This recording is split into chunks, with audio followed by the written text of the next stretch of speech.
alegría el ser parte de la Escuela Sabática, un programa en el que podemos compartir la fe, participar de la misión mundial de la Iglesia y estudiar juntos la Biblia. Hope Media Honduras te da la bienvenida a la Escuela Sabática. Muy bienvenidos, mis amados hermanos, a su programa de Escuela Sabática. Hoy es sábado 13 de abril del 2024 y nuestro corazón está lleno de gozo porque una vez más ha llegado este día de reposo, el santo sábado del Señor. Y para iniciar ya con nuestro programa, antes de alabar su nombre a través de los cantos, voy a invitarles para que tengamos una palabra de oración.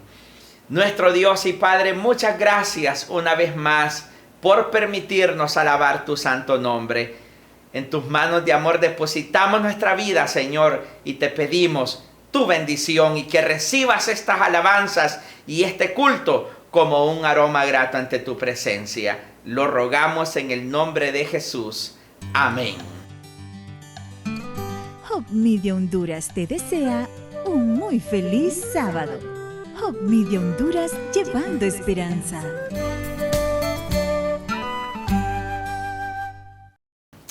Hermanos, ¿qué les parece si cantamos alabanza al Creador de todo el universo, al Creador del mundo, a nuestro Dios, cantando y alabando su nombre? Iniciar así la mañana es hermoso. Por eso les invito para que cantemos el himno que lleva como título Oh Amor de Dios y que se encuentra en el himnario en el número 53. Alabemos el nombre de nuestro Dios.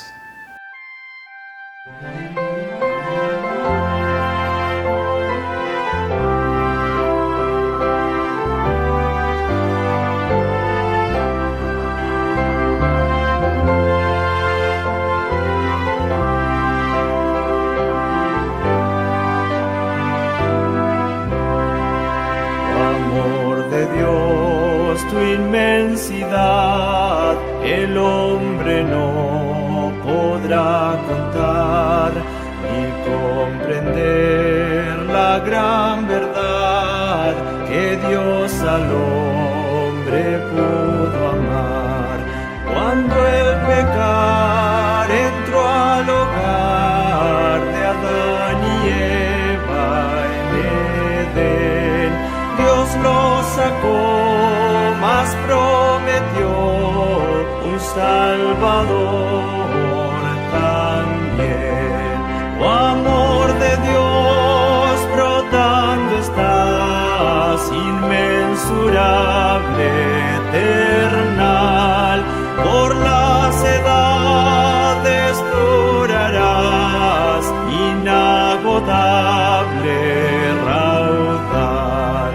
Si fuera tinta todo el mar y todo el cielo un gran papel y todo hombre un escritor y cada hoja un pincel para expresar su gran amor no bastarían jamás.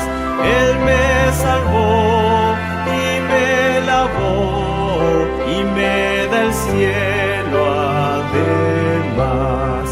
Oh amor de Dios brotando estás, inmensurable, eternal, por las edades durarás, inagotable raudal.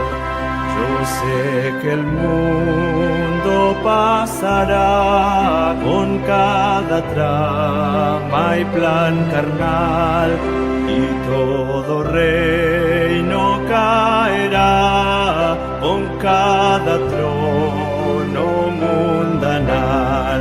Pero el amor del Redentor por siempre durará. La gran canción de salvación su pueblo entonará. Oh amor de Dios brotando estás, inmenso incurable, eternal, por las edades durarás, inagotable, raudal.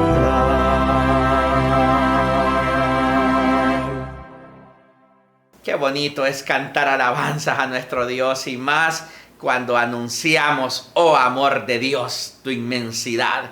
Qué bello es cantarle a nuestro Dios, como también bello es el relato del misionero para esta mañana.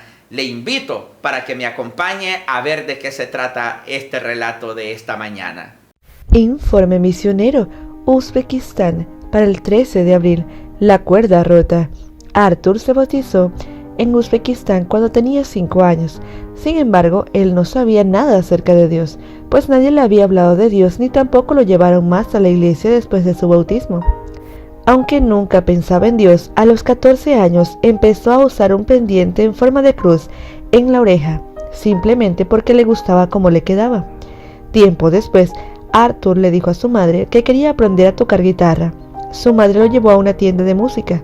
La vida de Arthur no tenía rumbo, por lo que ella pensó que una guitarra podía darle algún propósito. Arthur eligió una guitarra eléctrica marrón.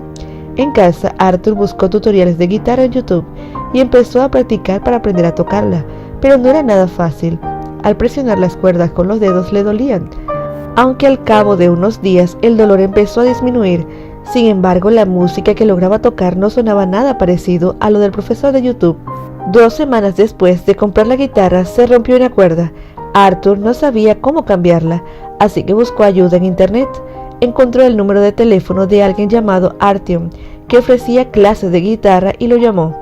«Necesito cambiar la cuerda de mi guitarra», le dijo. «¿Puedes ayudarme?».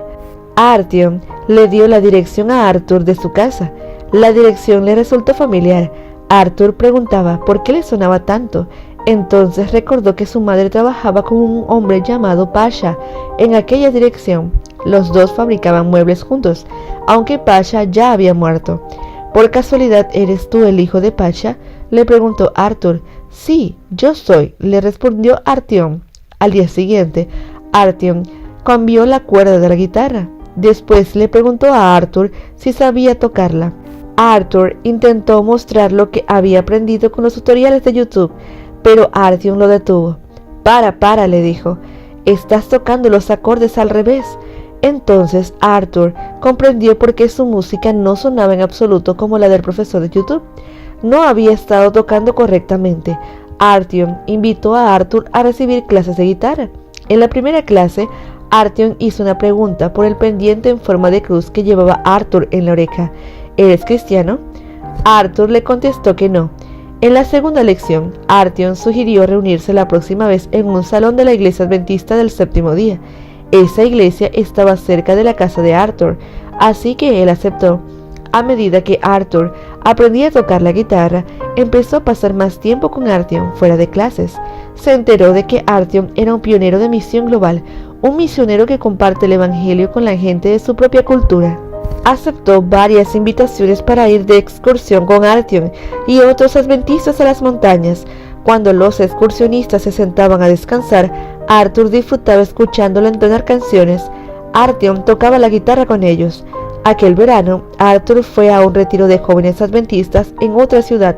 Lo pilló desprevenido que el orador del retiro pidiera a los asistentes que se dividieran en parejas para orar. «Soy ateo», le dijo a la primera persona que se ofreció a orar con él. La persona se marchó. Arthur también le dijo a la siguiente persona que se acercó que no creía en Dios. Además, añadió: «Nunca he orado». Esta persona no se fue. «Podemos solucionarlo», le dijo. Así que enseñó a Arthur a orar. Aquella noche, Arthur pensó mucho en lo que había ocurrido. El sábado se asombró al ver que un joven se había bautizado en el retiro. «A mí me bautizaron cuando tenía 5 años», comentó. «¿Por qué en la iglesia adventista se bautizan de adultos?». Aprendió que la Biblia enseña que las personas deben tener edad suficiente para entender la Biblia y para hacer un compromiso consciente con Dios antes de bautizarse. El sábado siguiente, Arthur fue a la iglesia adventista cercana a su casa para adorar por primera vez. Por la tarde se unió a los miembros de la iglesia para repartir material a los niños necesitados.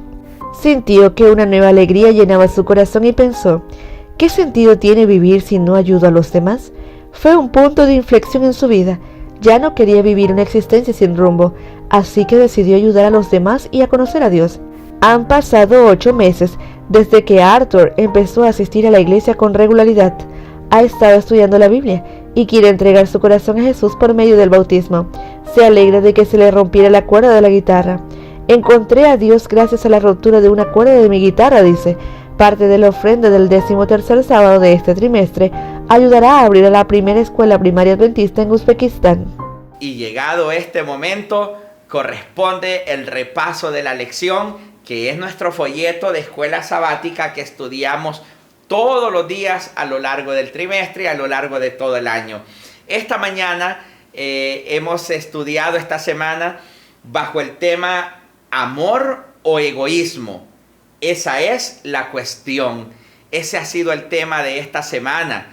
Y hoy tenemos como invitado una vez más al pastor Robert Costa para que él nos comparta el repaso de esta mañana. Tomemos nuestra Biblia y nuestro folleto para que junto al pastor Costa resolvamos preguntas que aún estén pendientes. Adelante, pastor Costa, con el repaso de esta mañana. La semana pasada estudiamos el origen del gran conflicto en el cielo y en la tierra.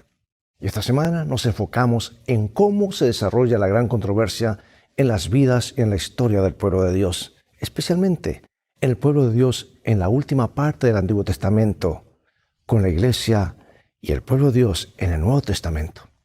Destacaremos 2 temas principales.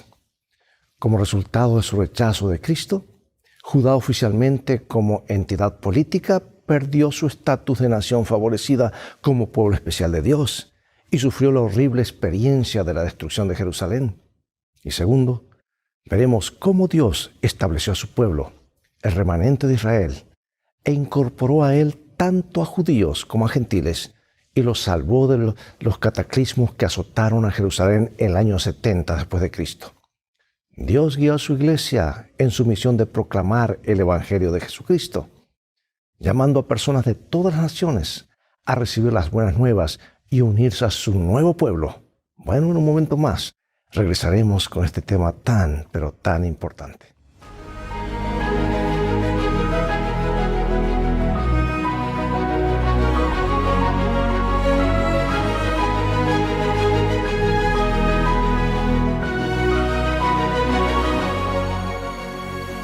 Este es nuestro versículo con el cual comenzaremos el estudio de hoy, que contiene una hermosa promesa. Isaías 41:10. No temas porque yo estoy contigo, no desmayes porque yo soy tu Dios que te esfuerzo, siempre te ayudaré, siempre te sustentaré con la diestra de mi justicia. Bueno, supongamos que eres un pastor que cuida de sus cabras en las laderas del Monte de los Olivos que domina la ciudad de Jerusalén. Oyes voces. Inmediatamente reconoce la voz de Jesús. Te asombra lo que dice. A sus discípulos resulta difícil comprenderlo. Mientras el sol poniente resplandece en la cúpula dorada del templo y se refleja en la blancura nibia de sus magníficas paredes de mármol, Jesús afirma enfáticamente: les aseguro que no quedará piedra sobre piedra que no sea derribada. Los discípulos ahora están confundidos, bueno, y tal vez tú también. ¿Qué podrían significar estas palabras de Jesús? ¿Qué relación tienen con el fin del mundo por el que preguntaron los discípulos de Jesús? Absorto, escuchas cómo Jesús combina magistralmente los acontecimientos que conducirían a la destrucción de Jerusalén con los que tienen lugar justo antes de su regreso. En la destrucción de Jerusalén, descubrimos un presagio de la estrategia de Satanás para engañar y destruir al pueblo de Dios en el tiempo del fin. Las instrucciones de Jesús en Mateo 24 describen claramente los acontecimientos de los últimos días en el contexto de la caída de Jerusalén. Estudiaremos la doble estrategia de Satanás para engañar y destruir al pueblo de Dios. Lo que el maligno no consigue mediante la persecución, espera conseguirlo mediante la transigencia. Pero a Dios nunca nada lo toma por sorpresa. Protege a su pueblo incluso en los momentos más difíciles. Mientras Jesús estaba sentado en el Monte de los Olivos con vista a la ciudad de Jerusalén, su corazón estaba destrozado. El Evangelio de San Juan dice: a los suyos vino y los suyos no lo recibieron. Jesús hizo lo posible, todo lo posible para salvar a su pueblo de la destrucción, a su amada ciudad. El amor de Jesús por su pueblo fluía de un corazón de amor infinito. Repetidamente le suplicó con amor que se arrepintieran y aceptaran su misericordiosa invitación. Veamos estos versículos y notemos la actitud de Jesús hacia su pueblo y la respuesta de éste a su amorosa invitación de gracia y misericordia. San Lucas y San Mateo y San Juan vamos a ver a continuación. Y cuando llegó cerca de la ciudad, al verla lloró sobre ella diciendo: oh, si también tú conocieses, a lo menos en este tu día, lo que es para tu paz, mas ahora está encubierto de tus ojos. Porque vendrán días sobre ti cuando tus enemigos te rodearán con vallado y te sitiarán, y por todas partes te estrecharán, y te derribarán a tierra y a tus hijos dentro de ti, y no dejarán en ti piedra sobre piedra, por cuanto no conociste el tiempo de tu visitación. Jerusalén, Jerusalén, que matas a los profetas y apedreas a los que te son enviados, ¿cuántas veces quise juntar a tus hijos como la gallina junta sus polluelos debajo de las alas, y no quisiste? He aquí, vuestra casa os es dejada desierta, y no queréis venir a mí para que tengáis vida. Es difícil comprender o entender un acontecimiento como la destrucción de Jerusalén a la luz del carácter amoroso de Dios.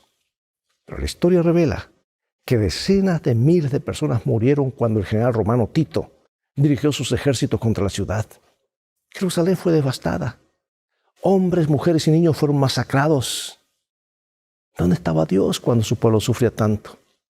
La respuesta es clara, pero no es fácil de entender.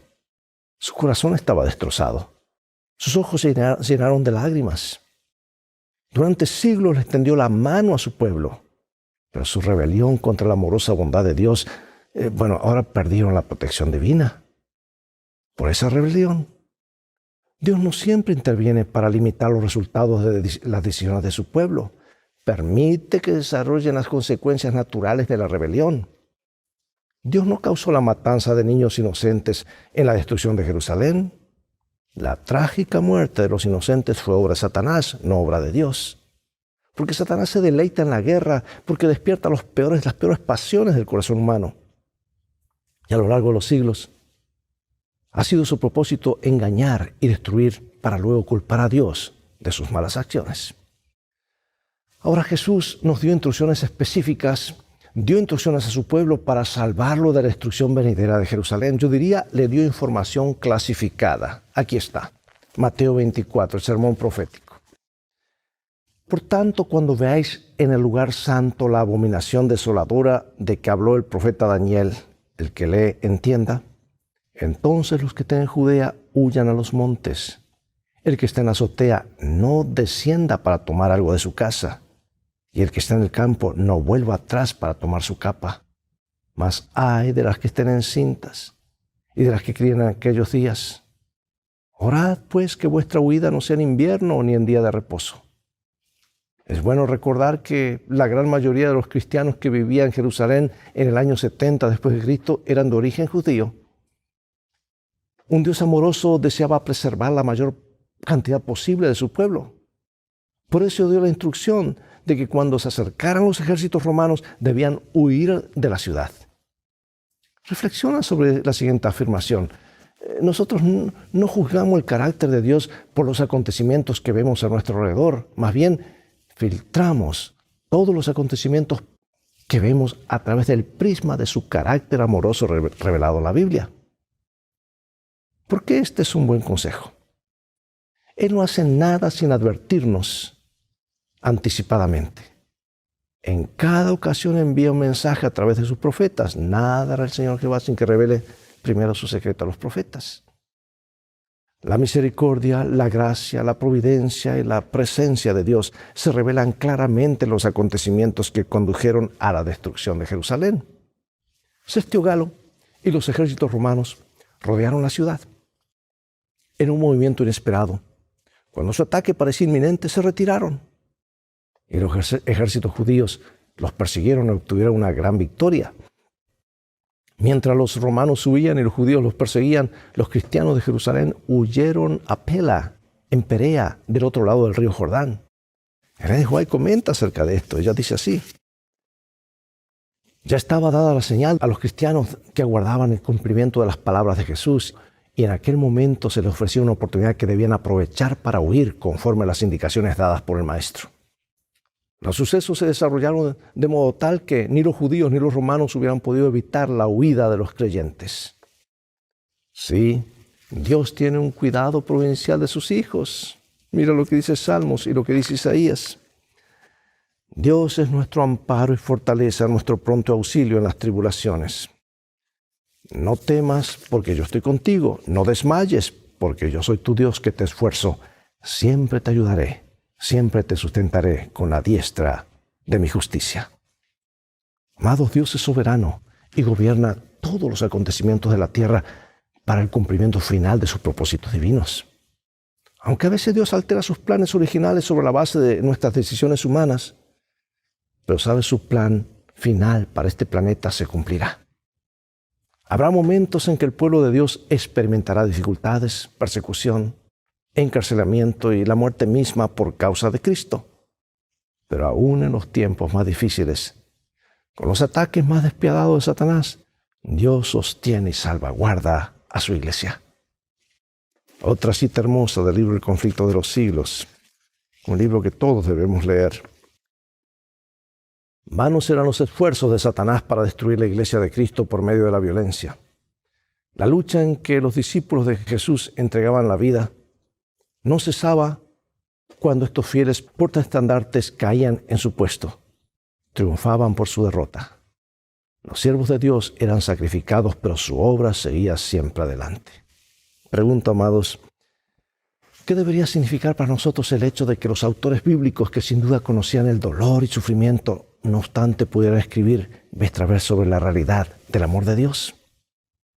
Pregunto, ¿cómo podemos vivenciar personalmente ese mismo amor? Durante los primeros siglos del cristianismo, la iglesia cristiana creció rápidamente a pesar de los encarcelamientos, las torturas y las persecuciones. Los creyentes fieles, totalmente comprometidos con Cristo, llenos del Espíritu Santo, proclamaban su palabra con poder y decenas de miles de personas se convertían y sus vidas cambiaban.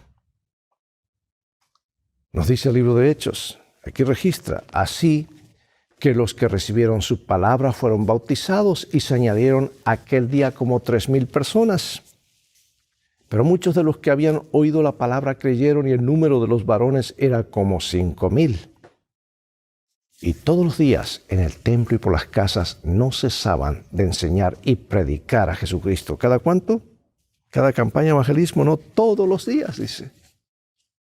Los discípulos amados soportaron amenazas, encarcelamientos, persecución y la misma muerte, pero con el poder del Espíritu Santo proclamaron valientemente al Cristo resucitado. Y las iglesias se multiplicaron por toda Judea, por Galilea y por Samaria. Los bastiones del infierno se sacudían, se quebraban los grilletes de Satanás. La superstición pagana se derrumbaba ante el poder de Cristo resucitado. Y el evangelio triunfaba contra todo pronóstico. Los discípulos ya no se escondían en el aposento alto. El miedo se dispersó como una sombra que se desvanece y en su lugar la fe llenó el corazón de los discípulos. Una visión de su Señor resucitado les cambió la vida. Jesús les dio una nueva razón para vivir. Nuestro Señor no solo le había dado la gran comisión, sino también la gran promesa. Aquí está en lo que escribe este autor. Dice, pero recibirán poder cuando venga sobre ustedes el Espíritu Santo y me serán testigos en Jerusalén, en toda Judea, en Samaria y hasta lo último de la tierra. El Evangelio penetró hasta los rincones más remotos de la tierra. Aunque el último de los discípulos, Juan, murió a fines del siglo I, otros recogieron la antorcha de la verdad y proclamaron al Cristo vivo. Plinio, el joven gobernador de la provincia romana de Bitinia, en la costa norte actual de Turquía, le escribió al emperador Trajano alrededor del año 110 después de Cristo. La declaración de Plinio es significativa porque fue casi 80 años después de la crucifixión. Plinio describió 2 juicios oficiales que efectuaba para encontrar y ejecutar a los cristianos. Manifestó que muchas personas de todas las edades, clases y de ambos sexos están siendo puestas en peligro por acusaciones y eso continuará.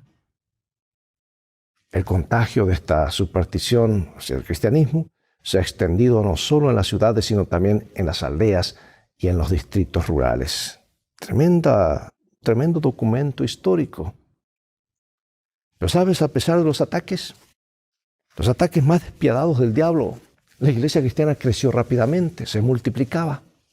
Por eso pregunto, ¿qué podemos aprender de la iglesia primitiva que pueda ayudarnos a nosotros, la iglesia del tiempo del fin? Amados, la iglesia primitiva crecía no solo porque sus miembros predicaban el evangelio, sino porque lo vivían. Los creyentes imitaban el misterio de Cristo que, dice, recorría toda Galilea, enseñando las sinagogas, predicando el evangelio del reino, sanando toda enfermedad y dolencia de la gente. Jesús se preocupaba, se interesaba profundamente por la gente y lo mismo hacía la iglesia del Nuevo Testamento. Fue este amor abnegado y el compromiso de satisfacer las necesidades humanas combinadas con la difusión de las buenas nuevas del evangelio con el poder del Espíritu Santo lo que tuvo tanto impacto en el mundo en los primeros siglos de la iglesia cristiana. Estos creyentes del Nuevo Testamento siguieron el modelo de Cristo, a quien, como expresó Pedro, Dios ungió con el Espíritu Santo y con poder y pasó haciendo el bien y sanando a todos los oprimidos del diablo, porque Dios estaba con él. La iglesia de Cristo era su cuerpo en la tierra y también en estos primeros siglos expresó el amor abnegado de Cristo y su preocupación por la humanidad herida y quebrantada. Estos creyentes, amados, eran ejemplos vivos de la compasión de Cristo.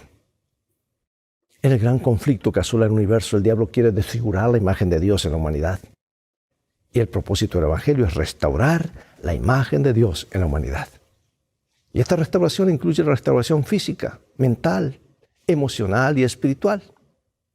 Bueno, en Juan 10 Jesús revela su plan para cada uno de nosotros. Dice, el ladrón no viene sino para hurtar, matar y destruir. Yo he venido para que tengan vida. ¿Y cómo termina? Para que la tengan en abundancia, correcto.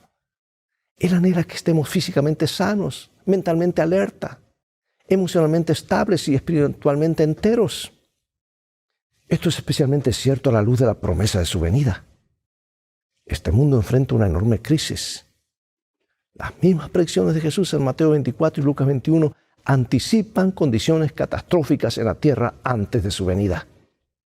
Y cuando Cristo nos toca con su gracia sanadora, anhelamos alcanzar a otros con el toque de Cristo, con el fin de que puedan ser sanados ellos también.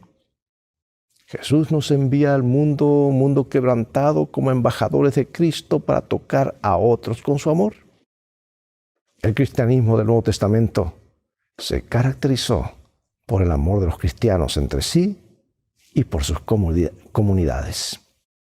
Veamos ahora 2 versículos en este momento y que nos revelan a la luz del desafío de Satanás contra el gobierno de Dios en el gran conflicto y qué nos dicen acerca de la esencia del cristianismo auténtico. Voy a leer en San Juan 13 y en 1 Juan 4. En esto conocerán todos que sois mis discípulos si tuviereis amor los unos con los otros. Y nosotros tenemos este mandamiento de él, el que ama a Dios, ame también a su hermano. O sea que el amor era la norma de las comunidades cristianas de los primeros siglos. Tertuliano afirmaba lo siguiente en este libro Apología, ¿verdad? Él dice así: son principalmente las obras de un amor sumamente noble las que llevan a muchos a poner una marca sobre nosotros. Vean, dicen, cómo se aman unos a otros.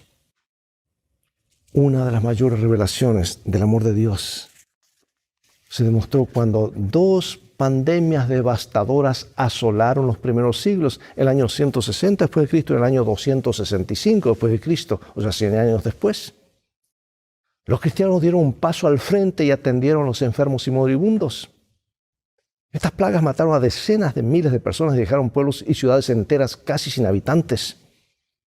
Pero el ministerio desinteresado, abnegado, atento y amoroso de los cristianos tuvo un enorme impacto sobre la población. Con el tiempo, miles y finalmente cientos de miles y luego millones del Imperio Romano se hicieron creyentes de Jesús durante estas dos epidemias. El amor, el interés por los demás y la atención abnegada en favor de los enfermos y moribundos generaron una admiración por estos creyentes y por el Cristo que representaban. En su libro El surgimiento del cristianismo, Rodney Stark, pues allí es una narración histórica moderna que retrata estos acontecimientos históricos bajo una luz nueva y perfeccionada. En ella se describe de qué manera, durante la segunda epidemia del 260 después de Cristo, toda la comunidad cristiana, que continuaba siendo fuertemente judeo-cristiana, se convirtió en virtual ejército de enfermeros que satisfacían las necesidades básicas para que la doliente comunidad pudiera sobrevivir. Aquí está lo que escribió. En el punto álgido de la segunda epidemia alrededor del 260 después de Cristo, en una carta pascual, Dionisio escribió un largo homenaje a los heroicos esfuerzos de enfermería de los cristianos locales, muchos de los cuales perdieron la vida mientras cuidaban a otros. La mayoría de nuestros hermanos cristianos mostraron un amor y una lealtad sin límites, sin escatimar esfuerzos y pensando siempre en los demás. Sin tener en cuenta el peligro, se hicieron cargo de los enfermos, supliendo todas sus necesidades en Cristo. Y con ellos partieron de esta vida serenamente felices, porque se contagiaron de otros, atrayendo sobre sí la enfermedad de su prójimo y aceptando alegremente sus dolores. ¡Qué testimonio! ¡Qué testimonio! ¿Cuál será nuestro legado o epitafio cuando nos vayamos? ¿Cuál es el claro mensaje para nosotros? ¿Cómo aprendemos a morir al yo para poder manifestar ese mismo espíritu de abnegación? No es fácil, ¿verdad? Pero es posible. Y finalizo con estas dos citas y unas preguntas de reflexión. Vanos eran los esfuerzos de Satanás para destruir la iglesia de Cristo por medio de la violencia. La gran lucha en que los discípulos de Jesús entregaban la vida no cesaba cuando estos fieles postestandartes caían en su puesto. Triunfaban por su derrota. Los siervos de Dios eran sacrificados, pero su obra seguía siempre adelante. El evangelio cundía más y más y el número de sus adherentes iba en aumento. Alcanzó hasta las regiones inaccesibles para las águilas de Roma. Dijo un cristiano, reconviniendo a los jefes paganos que atizaban la persecución: atormentadnos, condenadnos, desmenuzadnos, que vuestra maldad es la prueba de nuestra inocencia. De nada os vale vuestra crueldad. No era más que una instigación más poderosa para atraer a otros a su fe. Más somos cuando derramáis más sangre, que la sangre de los cristianos es semilla. Lo dice Tertuliano y lo cita Ellen White. Y dice aquí otro párrafo. La providencia misteriosa que permite que los justos sufran persecución por parte de los malvados ha sido causa de gran perplejidad para muchos que son débiles en la fe. Hasta los hay que se sienten tentados a abandonar su confianza en Dios porque Él permite que los hombres más viles prosperen, mientras que los mejores y los más puros sean afligidos y atormentados por el cruel poderío de aquellos. ¿Cómo es posible, dicen ellos, que uno que es todo justicia y misericordia y cuyo poder es infinito tolere tanta injusticia y opresión? Es una cuestión que no nos incumbe. Dios nos ha dado suficientes evidencias de su amor y no debemos dudar de su bondad porque no entendamos los actos de su providencia. Bien, amados, examinemos pues nuestras actividades evangelísticas personales y preguntémonos, ¿con qué claridad entendemos lo que significan las palabras de Jesús, el Evangelio del Reino? ¿Cómo podemos vivir este Evangelio en nuestras propias vidas? ¿Qué valor tiene la persecución? ¿Por qué crees que Dios permite que su pueblo sufra a veces? Si un amigo te hiciera esta pregunta, ¿qué le responderías? ¿Dónde está Dios en mi sufrimiento? Si Él me ama, ¿por qué estoy pasando por un momento tan difícil? Es más, tu iglesia local, ¿cómo puede convertirse en una comunidad solidaria para impactar al mundo? Dios nos ayude a reflejar a Jesús en todo momento. El mundo lo necesita. Y los mayores beneficiados serán aquellos que presenten el amor de Dios a otros. Oremos, Padre Celestial. Gracias por estos ejemplos claros de entrega, de dedicación, de fidelidad. Estuvieron dispuestos a dar sus vidas. ¿Qué legado nos han dejado? Y hoy tomamos la antorcha con la oración de que lo que ellos hicieron podamos nosotros continuarlo y que tu Espíritu Santo nos lleve de la mano, tú, oh Dios, nos lleves de la mano, guiados por tu Santo Espíritu, de tal manera que podamos decir, estoy haciendo la voluntad de Dios. Bendícenos como individuos, bendícenos como iglesia. Ayúdanos a ser fieles a ti. No importa lo que pase, sabemos lo que nos espera. Gracias por escucharnos y bendecirnos en el nombre de Jesús. Amén. Bien, amigos, llegó el momento de despedirnos. Es todo el tiempo que tenemos por hoy. Transfórmate tú mismo en un canal de bendiciones al compartir con otros estas lecciones de vida o lecciones de la escuela sabática. Dios te bendiga y recuerda, tú vales mucho para Jesús. Él te ama más de lo que puedes imaginar. Y en este viaje de la vida, las cosas van a terminar bien si hacemos de la Biblia nuestro GPS y a Jesús como nuestro guía. Maranatá, Dios te bendiga.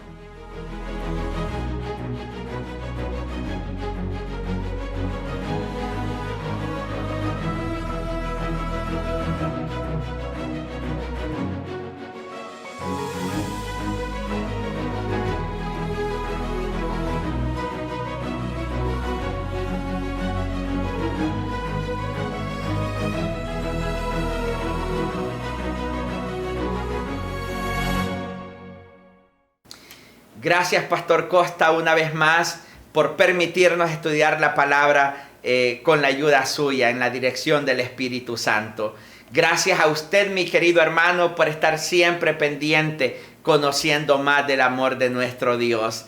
Le invito para que nos acompañe en el siguiente espacio, que es el culto divino. Y mientras nos despedimos con esta oración. Nuestro Dios, te damos gracias por permitirnos el estudio de tu palabra. Y ahora que vamos a ser alimentados con el mensaje del culto divino, pedimos que tu Espíritu Santo continúe guiando nuestro corazón y nuestras vidas bajo la dirección de tu Espíritu Santo. Señor, bendice a cada hermano que está aquí presente a través de esta pantalla, aquellos que nos escuchan en diferentes lugares y que ven esta transmisión. Bendíceles, Dios, donde quiera que estén. Te lo pido, Padre, en el nombre de Jesús. Amén y amén. Bendiciones a cada uno de ustedes.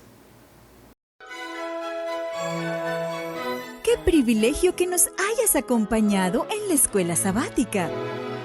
Hub Media Honduras te desea un muy feliz sábado.